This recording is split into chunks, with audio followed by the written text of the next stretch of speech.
Graça e paz, seja muito bem-vindo, seja muito bem-vinda. Você está no canal Ensino e Palestra. Meu nome é Alex Paulo e o objetivo do nosso canal é transmitir o conhecimento sistemático da Palavra de Deus. Nós hoje, aqui no canal Ensino e Palestra, vamos estudar mais uma lição da nossa revista Lições Bíblicas, o guia de estudos publicado pela Casa Publicadora das Assembleias de Deus. Nós aqui nos debruçamos sobre a revista Classe Adulto, que neste terceiro trimestre traz o tema O Deus que governa o mundo e cuida da família.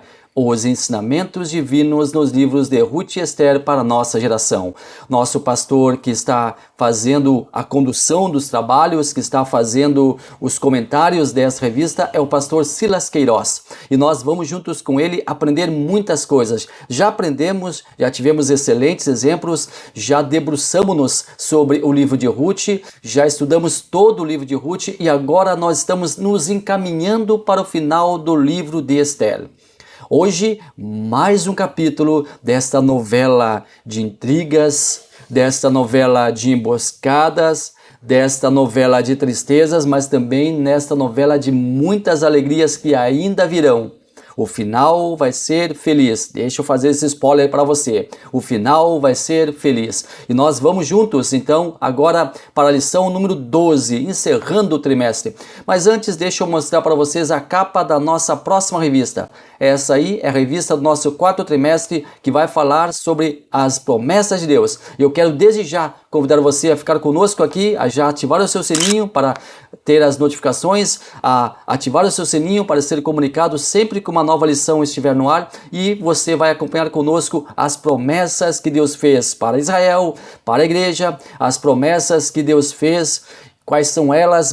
Muitas dessas promessas serão detalhadas aqui neste quarto trimestre. Eu já convido você para estar conosco lá. Mas ainda temos duas lições do livro de Esther. Vamos hoje à nossa penúltima lição.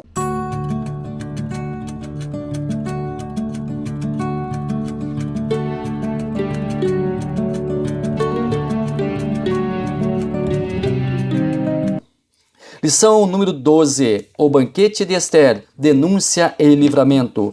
Texto áureo. Como ribeiros e águas, assim é o coração do rei na mão do Senhor. A tudo quanto quer ou inclina.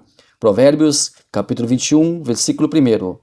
Verdade prática. Devemos reconhecer as autoridades humanas, mas não podemos atribuir-lhes um poder acima do que elas têm.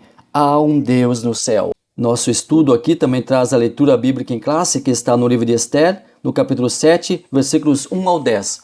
Nós não vamos ler aqui, mas para contextualizar a nossa abordagem, para contextualizar o nosso estudo, eu convido você a fazer leitura do livro de Esther, capítulo 7, versículos 1 ao 10. Nós vamos então começar a nossa abordagem aqui neste livro, aqui neste tema, aqui neste enredo, e nós vamos continuar na saga da Rainha Esther. Hoje nós vamos conhecer um pouco mais sobre a trama e seus desdobramentos. Vamos seguir os fatos em ordem cronológica, como está disposto no livro, mas atendendo aos tópicos e subtópicos desta lição, que são os seguintes. Primeiro tópico, o banquete e a denúncia. Primeiro subtópico, a instabilidade de Amã. Segundo, o banquete do vinho. Terceiro, qual é a tua petição? Segundo, a fúria do rei contra a injustiça. Primeiro, a revelação do plano. Segundo, quem fez isso? Terceiro, a terrível reação do rei. Terceiro tópico, o grande livramento. Primeiro subtópico, a história da forca chegou ao palácio. Segundo, os ventos mudaram. Vamos relembrar aqui algumas coisas. Primeiro, o primeiro banquete que foi oferecido por Esther a Assuero e Amã. Interessante o quanto o povo da Pérsia gostava de uma boa mesa. Então Esther promove um grande banquete para honrar o rei e também honrar Amã. Só que nesse primeiro banquete, Esther não declara o que ela quer. Ela só vai fazer isso nesse segundo banquete que nós vamos conhecer hoje. Esther então faz um primeiro banquete, honra Assuero, honra Amã, mas ela apenas ali faz uma solicitação que deseja, convida eles para uma segunda reunião, para um segundo banquete. E nesse segundo banquete, Esther então vai dizer o que ela quer, qual o seu pedido. Então Amã sai dali, triste, porque ele queria enforcar Mordecai, o Mardoqueu, e alguns falam Mordecai, outros Mardoqueu. Ele queria enforcar Mardoqueu e não conseguiu o intento, não conseguiu a autorização do rei.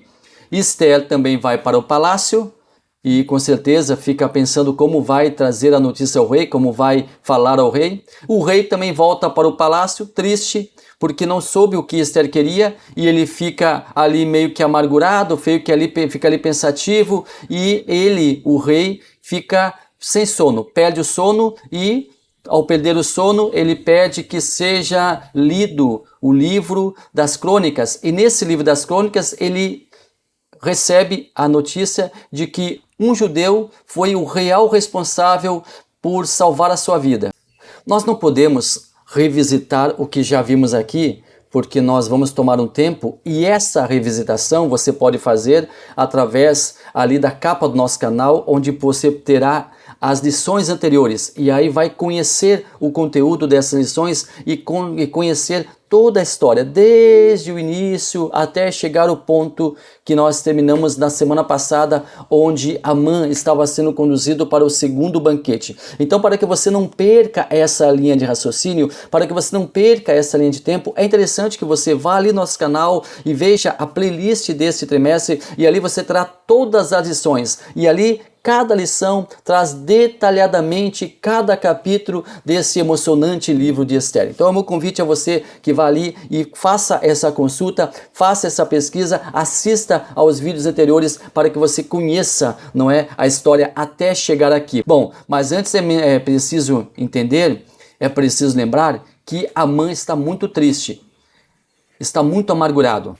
Ele sente-se derrotado, porque ele acabou de conduzir o seu inimigo em um cavalo do rei, usando as vestes do rei, usando a coroa do rei, e ele, Amã, puxando esse cavalo. Ali, o nosso personagem, o nosso herói Mardoqueu foi exaltado, e Amã recebeu uma humilhação. No seu entender, no seu íntimo, ele foi humilhado. No seu íntimo, ele recebeu uma humilhação muito grande, tão grande que ele sai dali com o rosto encoberto. Vai até a sua casa, conversa com a sua esposa, conversa com seus amigos, e eles chamam a sua atenção para que ele tivesse um cuidado muito grande, porque aquele inimigo que ele até então achava que era inofensivo, ele era mais forte do que ele poderia pensar. O inimigo era mais forte do que Amã poderia pensar. Se bem que Mardoqueu não humilhou Amã, Mardoqueu não gritou com Amã, Mardoqueu, que estava ali naquela posição de destaque, estava naquela posição de honra, naquela posição de honraria, naquela montaria ali, estava ali sendo conduzido por Amã. Em nenhum momento humilhou Amã, em nenhum momento ele disse qualquer palavra que deixasse Amã em uma situação vexatória, não. E depois de desmontado, depois de tirado a veste real, depois de tirado a coroa, depois de desmontado o cavalo, Mardoqueu volta para a sua vida, tranquilamente. Tranquilamente. Não subiu a sua cabeça aquela honraria. Lembrando que aquela honraria para o governo persa era um significado extraordinário, tinha um significado, tinha uma conotação extraordinária. Era uma honraria que superaria qualquer recompensa em dinheiro, qualquer recompensa em espécie, qualquer recompensa em ouro, qualquer recompensa em prata. Era algo sublime, porque a pessoa veste a roupa do rei, a pessoa coloca a coroa do rei, a pessoa anda no cavalo do rei e desfila pela cidade. Então aquela honraria era algo superlativo. Agora Amã, conversando com a sua esposa, conversando com os seus amigos, recebe a visita dos emissários do rei, que vão o levar até ali o novo banquete, ao chamado banquete do vinho. Amã, ele já havia decretado a morte do povo judeu. Seu ódio por Mardoqueu, e agora era muito maior, fez com que ele planejasse essa horrenda sentença contra um povo inocente. O ódio pessoal já vinha de muito tempo. Nós já falamos aqui que o pai de Amã fora inimigo feroz do rei Saul. A sentença capital contra o povo de Mardoqueu, contra o povo judeu, era uma vingança, era um desfecho perfeito que Mardoqueu pensava para vingar a sua família. Porém, a sentença viria a ser concretizada somente 11 meses depois. Daqui a 11 meses, todo o povo judeu iria morrer, mas o seu desafeto, Mardoqueu, deveria morrer antes. 11 meses era muito tempo para esperar. 11 meses era muito tempo. Mardoqueu deveria morrer imediatamente. Ele merecia isso, pois negava-se a prostrar-se, negava a reverência, negava a obediência, não era servil. Na cabeça de Amã, ele merecia morrer. E o instrumento da morte já estava preparado. O próprio Amã fez questão de deixar tudo pronto, tudo acertado. A forca já estava armada, uma forca muito alta, ou seja, ele queria uma publicidade. Ele queria algo que ficasse como exemplo. Ele queria algo que ficasse como um grande acontecimento. Ele queria um espetáculo. A forca já estava armada, só esperando pelo pescoço de Mardoqueu. Porém, Amã não tinha o poder de mandar matar ninguém. Ele fizera um decreto contra o povo judeu, mas naquela ocasião ele tinha o anel do rei emprestado. O anel do rei que servia para selar a sentença fora emprestado pelo rei. Mas agora ele não tinha mais esse artefato em suas mãos. Logo, ele precisaria da aprovação do rei, da decisão real em seu favor, determinando a morte de Mardoqueu. Enquanto não tivesse em suas mãos um decreto real ofertando a ele a cabeça de Mardoqueu, Amã não descansaria, não dormiria direito e com certeza não se alimentaria direito. O ódio por Mardoqueu e o ódio ao povo judeu era o combustível que sustentava Amã. Amã espera pelo segundo banquete ofertado por Ester. Ele estava se preparando para o segundo banquete ofertado por Ester. Talvez pensasse em pedir ao rei, durante o jantar, que aprovasse o intento abominável do seu coração. E com certeza, Amã sabia do afeto, do carinho existente entre a rainha e o judeu Mardoqueu. Mas ele não se portava com isso. Ele não se portava. Ele não sabia que a rainha pertencia ao povo judeu. Ninguém sabia, a não ser a própria rainha e Mardoqueu. Sabiam da nacionalidade da rainha. Amã esperava que fosse um banquete inesquecível. E de fato foi mesmo. Então o segundo banquete oferecido por Ester a Assuero e Amã recebeu o nome de banquete do vinho. O vinho tinha uma importância muito grande ao povo persa. Essa era uma ocasião para o soberano alegrar-se, mostrar o seu poder, a sua generosidade. Então ele estava disposto a conceder qualquer coisa a Ester. Ester procurou elaborar um ambiente festivo, de comemoração, alegrando o rei, alegrando Amã.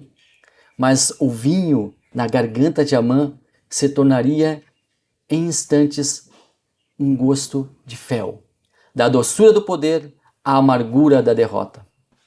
E Ester então declara o plano de Amã ao rei. Assuero fica surpreso, Amã perplexo, Ester aliviada. O rei, ao saber daquela trágica notícia da boca de Ester, surpreende-se ao se dar conta de que ele próprio era o responsável por um verdadeiro morticínio que estava prestes a acontecer. Ao permitir que Amã usasse o seu anel real e selasse os documentos enviados às províncias com a sentença de morte do povo judeu, o rei estava solidário com aquela sentença. Com certeza, Assuero relembrou o ocorrido, quando Amã, usando toda a sua retórica, toda a sua persuasão, consegue convencer ele a autorizar o extermínio de um povo. As acusações de Amã ao povo judeu eram infundadas, pois não havia ocorrido nenhuma rebelião, nenhuma insubordinação, nenhum evento havia ocorrido para que aquele povo merecesse morrer. Amã fora cruel, perverso, sádico, maligno, mas fez tudo dentro da lei. Uma lei que ele mesmo decretara com o aceite do rei ao entregar a ele o seu anel real. Por certo, a narrativa não conta, Mas Esther também teria lembrado ao rei que aquele povo não havia praticado qualquer delito contra a corte. E talvez ela tivesse lembrado ao rei também que alguém daquele povo, o Mardoqueu, a quem o rei honrara, era judeu e merecia receber a sua vida, e não uma morte como recompensa pelo que fez ao rei, e não a morte do seu povo pela recompensa daquilo que ele fez para o rei. Era um povo pacífico, tranquilo. Muitos deles, muitos do povo, muitos dos judeus já haviam voltado para Jerusalém para reconstruir a cidade. Porém, muitos ficaram ali, trabalhando, produzindo, sendo úteis para o governo persa. Muitos, inclusive, trabalhavam diretamente para o reino. Assuero aqui se dá conta de que foi enganado, ludibriado. Caiu em si e descobriu que fora usado por um inimigo do povo judeu para acabar com esse povo. Fora uma marionete, um fantoche real nas mãos do perverso Amã. Lei e perseguição. Interessante observarmos que em nosso país já apareceram muitas leis que tentaram calar a voz dos cristãos. Vivemos em um país democrático, em um Estado democrático de direito. Ninguém vai chegar na frente de uma igreja e ordenar a paralisação do culto. A Constituição Federal ampara o direito ao culto e protege os objetos do culto. Os objetos do culto têm proteção por parte do Estado, de todas as religiões, pois vivemos em um país laico. O Brasil não tem religião oficial. As perseguições, porém, vêm e ainda virão. E as leis podem tentar calar, embaraçar, causar embaraço para o exercício da nossa fé. Por isso é importante que tenhamos no Congresso Nacional, onde se produzem as leis, homens e mulheres que nos representam. Afinal, somos cidadãos brasileiros, tão livres quanto os demais. E devemos sim ter a nossa representatividade preservada. Amã não orquestrou a morte do povo judeu de qualquer forma. Ele assegurou-se que o fato realmente iria acontecer ao decretar uma lei para tal finalidade. Ele definitivamente estava respaldado pela lei. Ele foi assertivo em sua determinação de acabar com o povo de Deus. Deus lá, Deus aqui. Deus estava atento a tudo. Ele não abandonara seu povo no cativeiro. Ele levou o seu povo para o cativeiro, sim, e ficou lá 70 anos com ele. Seguiu viagem com seu povo para a reconstrução de Jerusalém, mas também ficou com aqueles que decidiram não abandonar Babilônia, não abandonar Suzã e outras províncias por eles habitadas. O nosso Deus é onipresente e está com seu povo onde quer que ele esteja. Deus é o autor da vida e só ele pode tirar ela. Leis, decretos, perversidades, nada, absolutamente nada pode se opor à vontade de Deus. E a sua vontade é sempre o melhor para o seu povo. Assuero agora estava furioso. Ele levantara-se abruptamente ali do jantar e foi sair daquele ambiente. Ele estava furioso, porque descobriu que foi enganado, manipulado. E ao mesmo tempo sentia-se impotente, pois a lei, com a sentença de morte ao povo judeu, não poderia ser revogada, nem mesmo por ele, sua majestade, o rei. Uma lei medo-persa, depois de promulgada, não poderia voltar atrás. E o rei levanta-se apressadamente e deixa a cena abruptamente. Com certeza, foi encontrar-se com seus pensamentos, ligar os elos de tudo o que acontecera, tentar relembrar dos fatos anteriores, determinar o que havia acontecido e como prover uma solução para aquela situação. Amã já estava, a essa altura, certamente sentindo o arrepio da morte.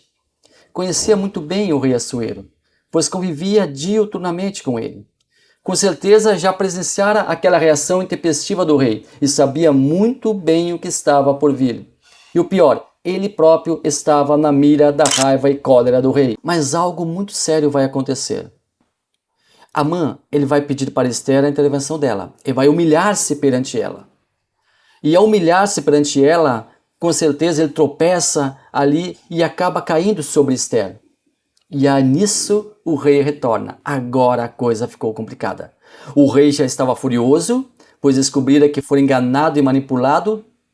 O rei sentia-se impotente e agora viu, ao entrar na sala do banquete novamente, Amã sobre Esther. Agora a coisa complicou. Talvez Amã tenha se curvado tanto para pedir a intervenção de Esther para salvar a sua vida que ficou em uma posição indecorosa. Não era a intenção de Amã aquilo ali. E agora, como não poderia matar Amã pelo decreto que fizera, uma vez que ele próprio ratificou, porque o rei emprestou o seu anel real para selar o documento, agora ele vê naquela cena ali que imaginou que estivesse acontecendo, imaginou que Amã estava tentando abusar da rainha, e ele então vê ali uma prova cabal para punir Amã. Interessante que ninguém interviu por Amã. Muito antes, pelo contrário, um dos eunucos informa ao rei que já existia uma forca pronta que poderia receber Amã. Ou seja, rei, o Amã já fez uma forca lá para enforcar Mardoqueu. Já tem uma forca prontinha lá, rei, quem sabe, né? E aí o rei ordena, matem, enforquem-no nessa forca, matem-no nela.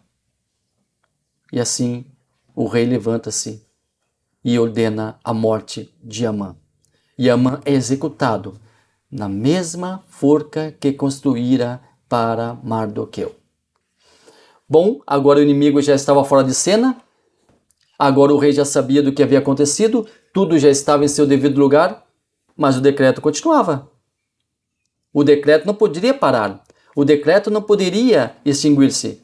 Como salvar o povo? Como o povo judeu vai sair dessa emboscada?